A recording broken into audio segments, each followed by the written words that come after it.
Hinikayat ni DILG Secretary John Vic Rimulya ang publiko na maging alerto, lalong-lalo na sa mga nakatira sa coastal at matitinding traffic areas na agad tumawag sa Unified 911 hotline kung nangailangan sila na mga pagresponde dahil agad-agad tutugon ang iba't ibang ahensya ng pamahalaan sa oras ng emergency nationwide. Sa ginanap na press conference kanina sa Campo Crame, sinabi ni Secretary Rimulya na hindi niya kailangan pang pagdidiinan pa basta't sa lahat ng manlalakbay kung may emergency anya ay tumawag lamang agad sila sa 911 at handang PNP at lahat ng ahensya ng gobyerno na rumisponde mula health, fire, public safety, handa ang 911. Binigyan din pa ng kalihim na milyong mga Pilipino ang naglalakbay ngayong Holy Week, kaya't kinakailangan ang agarang responde at accessible sa oras ng pangailangan, kaya't ang Unified 911 hotline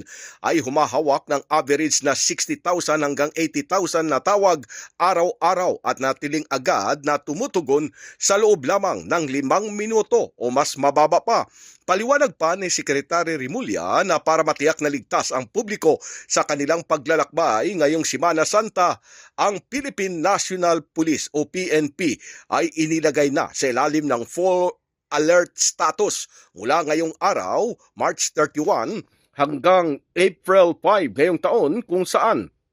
nagpapakalat sila ng 98,636 PNP personnel, sinuportahan ng 12,507 na augmentation units at 37,050 force multipliers nationwide, habang ang Philippine Coast Guard naman ay naka-full alert na rin na mayroong 17,000 personnel na nakadeploy upang matiyak na ligtas ang mga pantalan, paliparan at transport terminals kung saan ang mga sasakyang pandagat ng Philippine Coast Guard ay nakaposisyon strategically upang umagapay sa mga pasaherong na-stranded at tumugon na rin sa maritime emergencies. Hinikayat din ng kalihimang publiko na kung may makita silang emergency na pinsala o nakakasagabal sa biyahe, tumawag agad sila sa 911 at sigurado umanong re-responde ang PNP at Philippine Coast Guard sa mga nangangailangan ng agarang tulong. Giit pa ni Rimulya na ang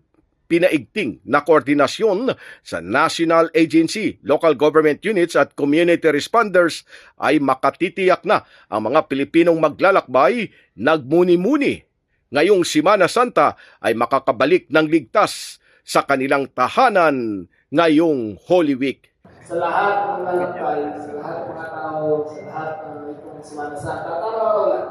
kung may emergency, tumawag na kayo sa 911. Handa ang ating kapulisan, handa ang ating lahat ng HWL na responsibility. Mula health, fire, public safety, handa po ang 911. Gamitin nyo, subukan nyo, at sana makatulong sa mga. Pilipinas, mula sa Campo Crame, Silvestre Rambulabay, Radyo Kayo Manggi.